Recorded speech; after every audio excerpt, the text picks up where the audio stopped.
प्रत्येक मराठी माणसाचा आणि शिवसैनिकाचा आराध्य दैवत हिंदू हृदय सम्राट सरसेनापती बाळासाहेब ठाकरे, विश्वरत्न डॉक्टर बाबासाहेब आंबेडकर, धर्मवीर आनंदजी दिघे, या आपल्या देशाचे सगळ्यांचे लाडके पंतप्रधान नरेंद्र मोदी साहेब, महाराष्ट्राचे लाडके मुख्यमंत्री अनाथांचा नाथ एकनाथ, उपमुख्यमंत्री देवेंद्रजी, अजितदादा पवार, आदरणीय व्यासपीठावर उपस्थित प्रसाद लाड साहेब, गोपीचंद पडळकर साहेब, संदीप देशपांडे साहेब, नावं एवढी आहेत की नावा घेता घेता जवळजवळ अर्धा तास जायत. त्यामुळे समोर बसलेल्या माझ्या सगळ्या आऊशीनो, बहिणीनो आणि भावाशीनो, एवढे सगळे असताना माझ्या हातात नाही गेलो. कोकणातलो माणूस आहे मी, तुमका माहित आहे. त्यामुळे आगासला तर मागासला आणि पाठसोनीला तर गुरुवार रावला. बरं, मगासपासून मी ऐकतोय देशपांडे साहेबांनी तर लाईनच तयार केलेली. त्याच्यावरून आपल्या कोकणात सुद्धा अशी एक म्हण आहे, जातीक जात नसाय आणि अळवात हगलो द्यासाय. म्हणजे कदाचित कोणाचं नाव येईल असेल तर केवळ योगायोग समजावा. आणि समोर हे भगवे वातावरण दिसतं, सगळे एकत्र येलेत, महायुती आहे आपली. सगळे एकत्र येल्यानंतर बऱ्याच लोकांची चर्चा चालू होती. पण लाडसाहेब, निसर्गाचा नियम आहे, निसर्गाचा नियम आहे, बदल हा निसर्गाचा नियम आहे. म्हणजे मी कोकणातला माणूस आहे, तर आमचा आंबो असताना तो पहिला हिरवोगार असता आणि तो पिकलो का तो भगवो होता.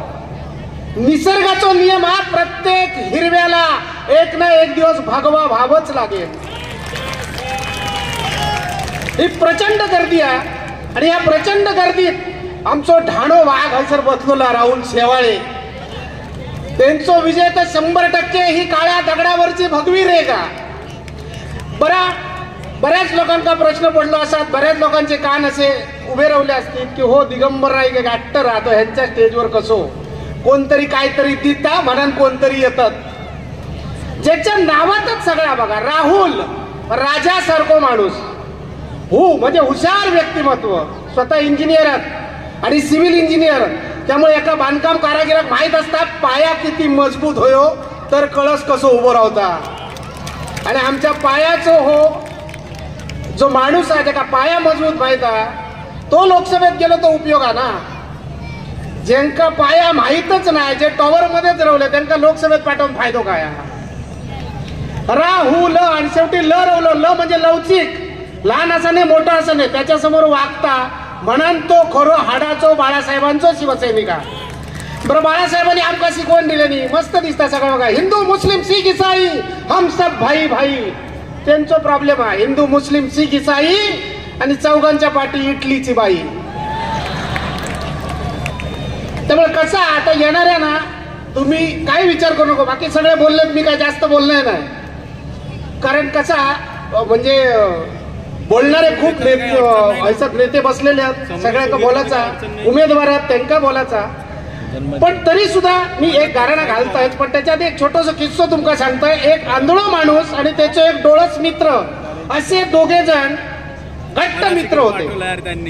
तर डोळस मित्राने आंधळ्या मित्राला एक कंदील दिला आणि म्हणाला हा घे. तर तो म्हणाला आंधळो माका कसा कंदील, तो म्हणाला घे तुला लागेल.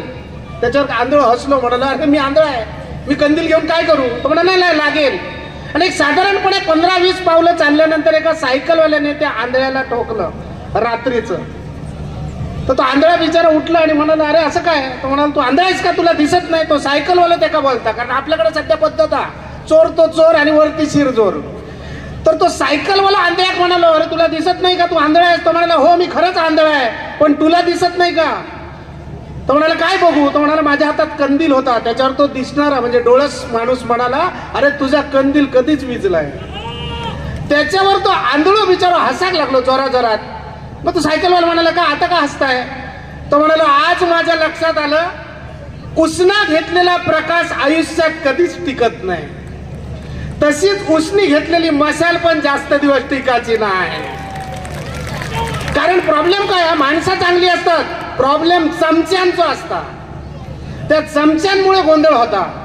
म्हणजे सगळी बाईल माणसं बसलात म्हणून तुमका सांगते, आपल्याकडे कोणा येलो तर आपण वाटी आणि चमचो देतो काय दिला तरी. वाटीत असतो तो चमचा आणि वाटीत वाटीत जातो तोही चमचा आणि वाटीत वाटीत वाटी खाली करतो तोही चमचाच, तरी सुद्धा वाटीला प्रिय असतो तो चमचा. काही चमचे चांदीचे असतात तर काही ठिकाणी चमच्यांचीच चांदी असते. म्हणजे तुम्ही समजून घ्या काय का मी गाणं घालतोय. वाटण होय महाराजा म्हणायचा, जो म्हणायचो नाही तो जातीवंत महायुतीचा माणूस नाही. जय देव महाराजा, 12 गावच्या 12 राठीच्या 12 वायवाटीच्या महाराजा. सालाबाद प्रमाणे निवडणुकीच्या वारे मोठ्या उत्साहात चेंबूर पर्यंत येऊन पोहोचलेले आहेत महाराजा. हे आमच्या घाटला विलेज मध्ये हे सगळे माझे बांधव बसलेले आहेत महाराजा. आमच्या व्यासपीठावरती अतिरथी महारथी सगळे बसलेले आहेत महाराजा. यांका 20 तारीख पर्यंत जास्तीत जास्त सभा घेऊची ताकद दी महाराजा. बसलेल्या सगळ्यांका निरोगी आयुष्य दी महाराजा. आणि आमचे राहुल शेवाळे हे तिसऱ्यांदा खासदार होणे महाराजा. कारण आत्मनिर्भर भारत आणि विकसित भारताचा स्वप्न बघणारे आपले लाडके पंतप्रधान नरेंद्र मोदी हे सुद्धा तिसऱ्यांदा बहुमतान पंतप्रधान होणे महाराजा. या सगळ्या होण्यासाठी अंधारे नगरीतलो चौपट राजा चौपट करून टाक महाराजा. जर समजा कोण उभं तर आडवं कर, आडवं तर उभं कर. वडाची साल पिंपळाक लाव, पिंपळाची साल वडाक लाव. त्याचे दात त्याच्या गच्यात घाल रे महाराजा. अंधार मिळायचा आणि 12 पोचाच्या गणित 1 कर 1चे 21 कर. अबकी बार 400 पार कर. आणि महाराष्ट्रात नाही, देशात नाही, तर जगाच्या पटलावरती फक्त आणि फक्त नरेंद्र मोदी साहेबांबरोबर महायुतीचा राज्य येऊन दे रे महाराजा. आणि ह्या सगळ्या बरोबर माझ्या अत्यंत जवळच्या मित्राक एक लाल दिवो देऊन कॅबिनेट मिनिस्टर बनव रे महाराजा. धन्यवाद. जय हिंद, जय महाराष्ट्र, जय कोकण.